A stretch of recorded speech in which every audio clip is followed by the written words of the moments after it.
Yo les trashers, Trash va mal. Léo est un élitiste PC de merde, têtu comme une mule. Il ne veut pas comprendre l'intérêt suprême de jouer sur console de jeux vidéo. Il me sort par les trous de nez. Et alors déjà on dit PC Master Race et tu sais très bien que cette guéguerre PC console ne mène jamais à rien. Alors aucun intérêt à en reparler, reste sur ton système de paysan. Eh ben on va voir ça. Aujourd'hui on va comparer les deux, et tu jetteras enfin à la poubelle ta carte de kéké qui change de couleur toutes les 10 secondes façon Jackie Tuning de l'informatique. Si tu veux, tu sais très bien que tu vas perdre, mais bon, si tu souhaites te faire humilier en public.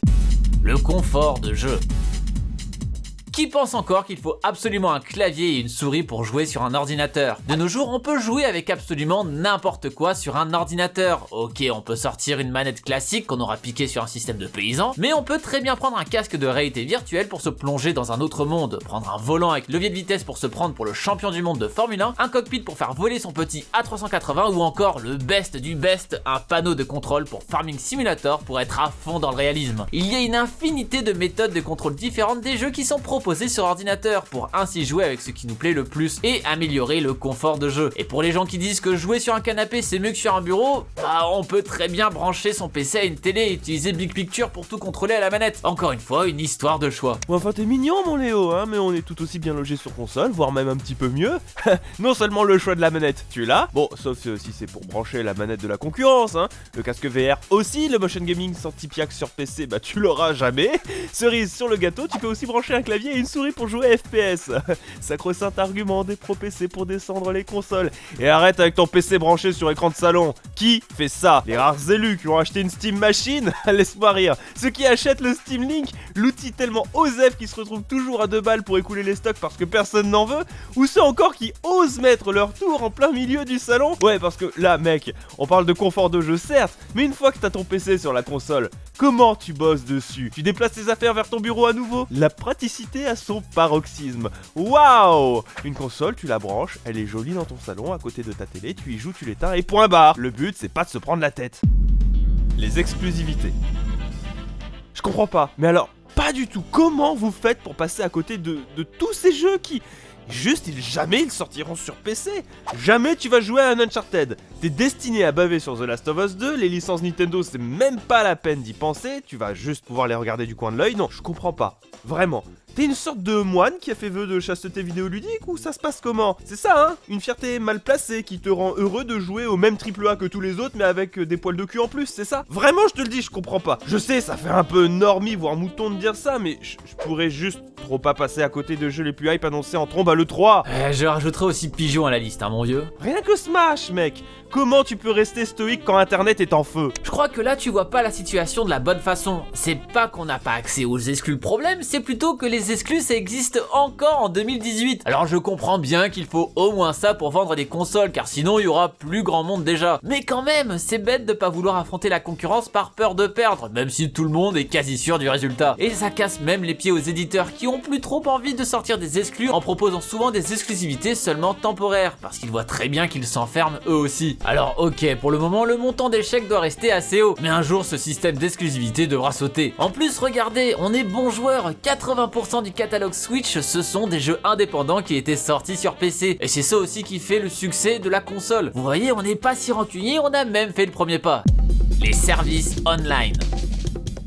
Est-ce que vous vous rappelez de cette période lointaine où jouer en ligne était gratuit, où il n'y avait pas un abonnement obligatoire pour soi-disant payer les serveurs? Ah, on me dit dans l'oreillette que sur PC c'est toujours le cas, là où toutes les consoles ont un accès en ligne payant, et je dis bien toutes car même la Switch s'y est mise, et bien sur PC il reste gratuit, et ce que ce soit juste pour jouer avec des potes ou même en ligne avec n'importe qui. Encore faudrait-il qu'il y ait des gens pour jouer avec toi. Et c'est pas parce que c'est gratuit que c'est moins bien, hein. Très loin de là même. Steam permet par exemple de garder ses jeux au chaud ainsi que ses sauvegardes dans le cloud. Et oui, car certains font carrément payer les sauvegardes dans le cloud.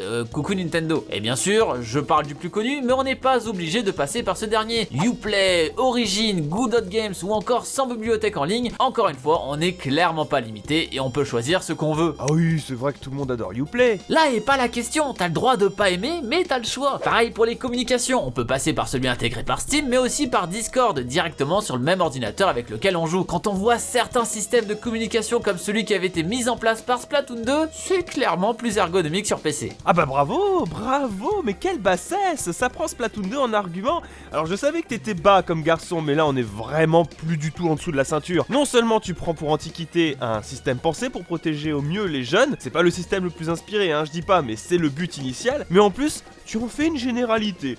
Les communications dans les jeux en ligne sont quasiment toutes assurées directement en jeu ou pour un chat online du constructeur. Une oreillette connectée à la manette ou en Bluetooth fournie avec la console et ça suffit. Et oui, le online est devenu payant. Oui, c'est clair que ça aurait pu rester gratuit comme sur PC. Ça l'était jusque-là chez Nintendo et Sony avec les débuts de la PlayStation 3. Sauf qu'en fait, quand tu prends un abonnement, t'as pas juste accès au online ou au cloud. Faut te renseigner mon gars. T'as accès à tout un service de jeu gratuit. Alors je mets gratuit entre guillemets parce que si tu plais plus, tu peux plus y jouer. Mais pour 8, 7 ou 3 balles par mois, t'as une sélection de jeux qui changent tous les mois sur l'ensemble des catalogues concernés. Genre là, tu te prends un abonnement PlayStation Plus, t'as God of War Remastered ou Destiny 2 et sur le programme Gold, t'as Prison Architect offert et Live Lock. Sur Switch, t'as tout le catalogue de jeunesse jouable en ligne avec tes potes. En ligne, mec.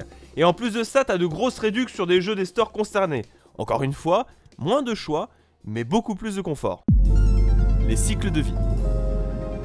La stabilité du hardware, elle est, que vous le voulez ou non, sur console. Quand bien même sont apparues des versions 1.5 en milieu de génération incarnées par les PS4 Pro et autres Xbox One X. Et très certainement un jour, une Switch Pro, ça ne saurait tarder. Une console a une durée de vie de 4, 5, voire, allez, 6 ans. 6 ans pendant lesquels t'achètes ta console et tu sais que l'année prochaine tu vas pas subir l'affreuse frustration de voir ta nouvelle carte graphique 30% plus puissante que celle qui a déjà vidé ton portefeuille l'année dernière. 6 années pendant laquelle t'achètes tous les jeux que tu veux sans ta petite sueur froide des familles qu'en fait il tournera pas sur ta config parce qu'elle est un an trop vieille. Ouais parce que vous faites les kékés avec vos graphismes. Mais si t'as pas ton matos à jour, ton jeu il est horrible. Les textures dégueu, la résolution en pâquerette et les 25 FPS ton quotidien. Ouais mais ça Echo, tu peux toujours trafiquer 2-3 trucs pour optimiser le tout. Ouais on revient au point numéro 1 alors, le confort de jeu.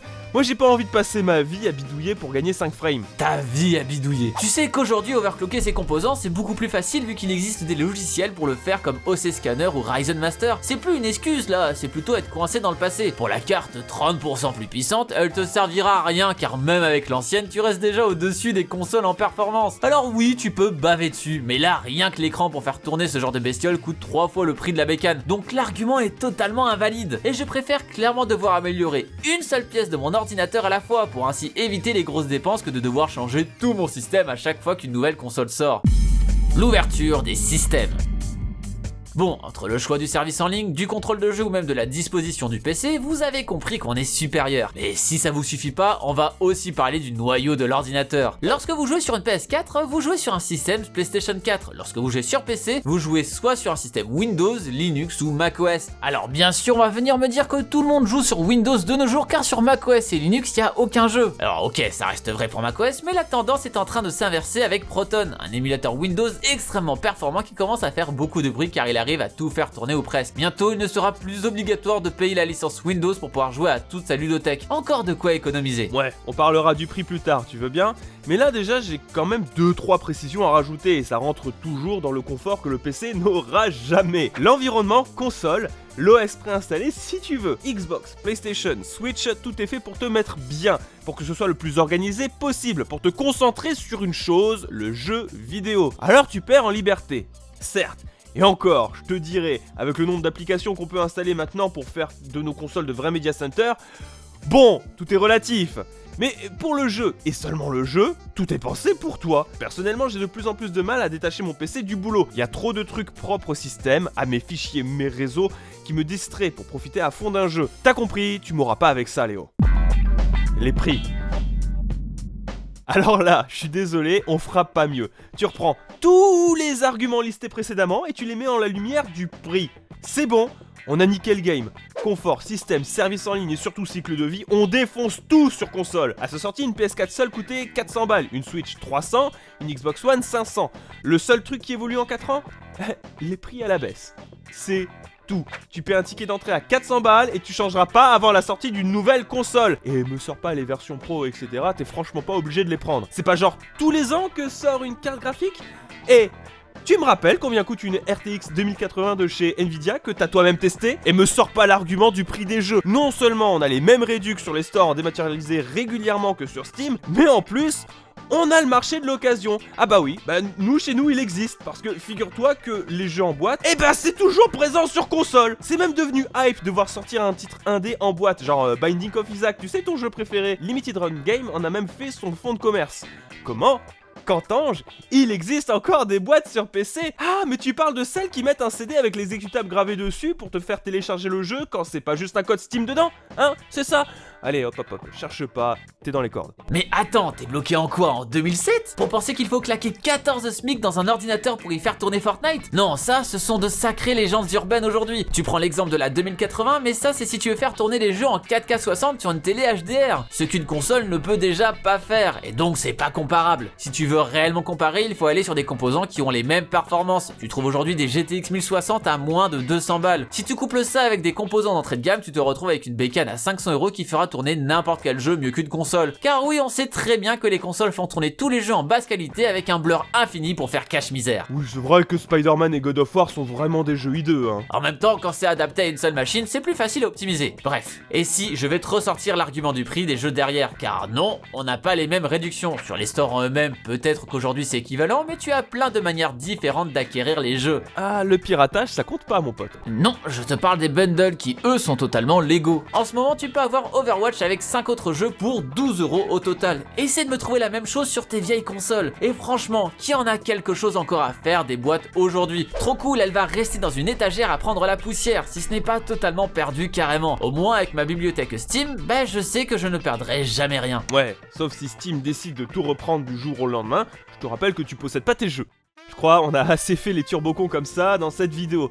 Oui, je sais, tout transpire la mauvaise foi et je pense que vous l'avez compris, c'était le but. Aujourd'hui encore, cette guerre de chapelle fait rage et on voulait vraiment s'amuser à l'illustrer. Vous vous doutez bien que quand deux camps s'opposent sur qui a raison, la vérité est toujours à chercher dans la médiane. C'est d'autant plus vrai qu'une console ressemble de plus en plus à un PC, qu'un PC gamer tente de plus en plus à se faire passer pour une console. Faites le choix de la solution qui vous convient à vous en fonction de vos besoins, qui ne sont pas des besoins primaires, on le rappelle, donc pas la peine de se mettre sur la tronche pour ça. Nous, évidemment, on a notre petite préférence. Pour moi, par exemple, c'est les consoles. Mais évidemment que j'ai un PC, j'ai la chance de vivre dans le meilleur des deux mondes. Mais encore une fois, c'est un choix que tout le monde peut pas se permettre. Quant à moi, je pars jamais en voyage sans ma Nintendo Switch. Je dois admettre le confort qu'on a avec cette console et la simplicité qu'elle apporte est un vrai plus quand on a envie de se faire une petite partie, qu'on n'a pas le temps ni l'envie de tout mettre en place. N'hésitez pas en commentaire à nous dire si vous êtes team PC ou team console avec vos arguments à vous. Mais encore une fois, on ne le dira jamais assez, dans le respect s'il vous plaît. Dites-nous également quel sujet clivant vous aimeriez nous voir traiter dans une prochaine vidéo avec Ico. Pensez au pouce bleu de l'amour et à vous abonner sur nos chaînes personnelles. Et surtout, n'arrêtez jamais d'apprendre. Salut!